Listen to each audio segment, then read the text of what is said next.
ನಮಸ್ತೆ, ನನ್ನ ಹೆಸರು ಆಶಾ ನೂಜಿ. ರಾಮಸಾಂಗತ್ಯ ಎಂಬ ಕಾವ್ಯ ಸಂಕಲನದಿಂದ ಅಯೋಧ್ಯಾಕಾಂಡದ ಮುಂದುವರಿದ ಭಾಗವನ್ನು ನಾನು ಜಾನಪದ ಶೈಲಿಯಲ್ಲಿ ಪ್ರಸ್ತುತಪಡಿಸುವೆ. ಕೈಕೇಯಿಯು ದಶರಥನಲ್ಲಿ ಬೇಡಿದ ಎರಡನೇ ವರ, ಅದನ್ನು ನಾನು ಈಗ ಪ್ರಸ್ತುತಪಡಿಸುವೆ. ಎರಡನೇ ವರದಲ್ಲಿ ಕೈಕೇಯಿಯು ಹಿಡಿದಾಳು ರಾಮನ ಕುರಿತಾಗಿ ಪಟ್ಟು, ರಾಮನ ಕುರಿತಾಗಿ ಪಟ್ಟು. 14 ವರ್ಷದ ವನವಾಸದಾಜ್ಞೆಯ ವಿಧಿಸಲಾಗ್ರಹವನ್ನು ತೊಟ್ಟು, ವಿಧಿಸಲಾಗ್ರಹವನ್ನು ತೊಟ್ಟು. ಪ್ರೇಮದ ಮಡದಿಯು ಇಟ್ಟಂತ ಬೇಡಿಕೆ ಕೇಳಿದ ದಶರಥ ನೊಂದ, ಕೇಳಿದ ದಶರಥ ನೊಂದ. ನೆಲದಲ್ಲಿ ಹೊರಳುತ್ತ ರಾಣಿಯ ತೆಗಳುತ್ತ ಸಾಮ್ರಾಟ ಮೂರ್ಛಿತನಾದ, ಸಾಮ್ರಾಟ ಮೂರ್ಛಿತನಾದ. ಎಚ್ಚರಗೊಳ್ಳುತ್ತ ಸತಿಯನ್ನು ಬೇಡಿದ, ದಯೆ ತೋರು ತನ್ನ ಮೇಲೆಂದು, ದಯೆ ತೋರು ತನ್ನ ಮೇಲೆಂದು. ಮಮತೆಯ ಶ್ರೀರಾಮ ನಿರದಿರೆ ಬಳಿಯಲ್ಲಿ ಬದುಕಿರಲಾರೆ ತಾನೆಂದು, ಬದುಕಿರಲಾರೆ ತಾನೆಂದು. ಮೋಹದ ಮಡದಿಯ ಬೇಡಿಕೆ ಕೇಳುತ್ತ ಅಗಾಧಗೊಂಡನು ನೃಪನು, ಅಗಾಧಗೊಂಡನು ನೃಪನು. ದಿಗ್ಭ್ರಮೆಯಿಂದಲೇ ಸ್ಥಿಮಿತವ ಕಳಕೊಂಡು ಕೊರಗುತ್ತ ನರಳಿದ ನವನು, ಕೊರಗುತ್ತ ನರಳಿದ ನವನು. ಪರಿಪರಿ ಬಗೆಯಲ್ಲಿ ಗೋಳಿಟ್ಟ ರಾಜಂಗೆ ಮತ್ತೊಮ್ಮೆ ತಪ್ಪಿತು ಪ್ರಜ್ಞೆ, ಮತ್ತೊಮ್ಮೆ ತಪ್ಪಿತು ಪ್ರಜ್ಞೆ. ಮಂತ್ರಿ ಸುಮಂತ್ರಂಗೆ ರಾಣಿಯು ಕೊಟ್ಟಾಳು ರಾಮನ ಕರೆಸಲಿಕ್ಕಾಜ್ಞೆ.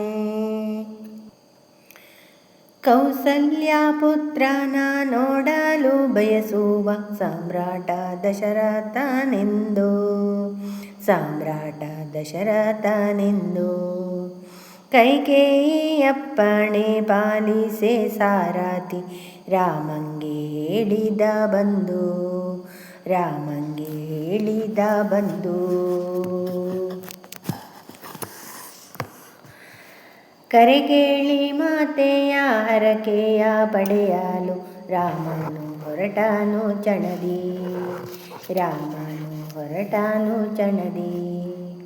ಭರತನ ತೆರದಲ್ಲಿ ತನ್ನನ್ನು ಕಂಡಿಹ ವಾತ್ಸಲ್ಯ ನೆನೆಯುತ್ತ ಮನದಿ, ವಾತ್ಸಲ್ಯ ನೆನೆಯುತ್ತ ಮನದಿ. ರಾಜ ಮಾರ್ಗವು ತುಂಬ ಸಿಂಗಾರಗೊಂಡಿತ್ತು, ಶ್ರೀರಾಮ ರಥವೇರಿ ಬರಲು, ಶ್ರೀರಾಮ ರಥವೇರಿ ಬರಲು. ಪುರಜನರೆಲ್ಲರೂ ಹಾರೈಸುತ್ತಿದ್ದರು ರಾಮನ ರಾಜ್ಯವು ಸಿಗಲು, ರಾಮನ ರಾಜ್ಯವು ಸಿಗಲು. ದೇವೇಂದ್ರ ನರಮನೆಯನು ಪೋಲ್ವ ಭವ್ಯದ ಪ್ರಸಾದದೆಡೆ ಬಂದ ರಾಮ, ಪ್ರಸಾದದೆಡೆ ಬಂದ ರಾಮ. ಪ್ರಾಕಾರಗಳನ್ನೆಲ್ಲ ದಾಟುತ್ತಾ ಹೊಕ್ಕನು ಕಿರಿಯಬ್ಬೆ ಇರುವಂಥ ಧಾಮ, ಕಿರಿಯಬ್ಬೆ ಇರುವಂಥ ಧಾಮ. ಗ್ರಹಣ ಕಾಲದ ಸೂರ್ಯನಂತೊಪ್ಪಿ ಮಲಗಿದ್ದ ದಶರಥ ಹತ ಬಲನಾಗಿ, ದಶರಥ ಹತ ಬಲನಾಗಿ. ಉಸ್ತೇಜಗೊಂಡಿದ್ದ ತಂದೆಯ ನೋಡಿದ ಕಳವಳಗೊಂಡವನಾಗಿ, ಕಳವಳಗೊಂಡವನಾಗಿ. ತಂದೆಯ ಹಿತವನ್ನೇ ಬಯಸುವ ಶ್ರೀರಾಮ ಕೇಳಿದ ಚಿಕ್ಕಮ್ಮನನ್ನು ಕೇಳಿದ ಚಿಕ್ಕಮ್ಮನನ್ನು. ಕಂಗೆಟ್ಟ ಮುಖದಿಂದ ದೀನನಾಗಿಹ ರಾಜ, ದುಃಖಕ್ಕೆ ಕಾರಣವೇನು ದುಃಖಕ್ಕೆ ಕಾರಣವೇನು.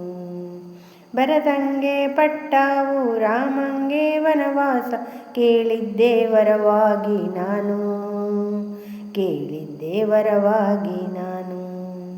ಕೊಟ್ಟಿದ್ದ ವಚನವ ಪಾಲಿಸಲೊಲ್ಲದೆ ಮುರಿಯಲು ಯೋಚಿಸುತ್ತಿಹನು ಮುರಿಯಲು ಯೋಚಿಸುತ್ತಿಹನು. ಧನ್ಯವಾದಗಳು.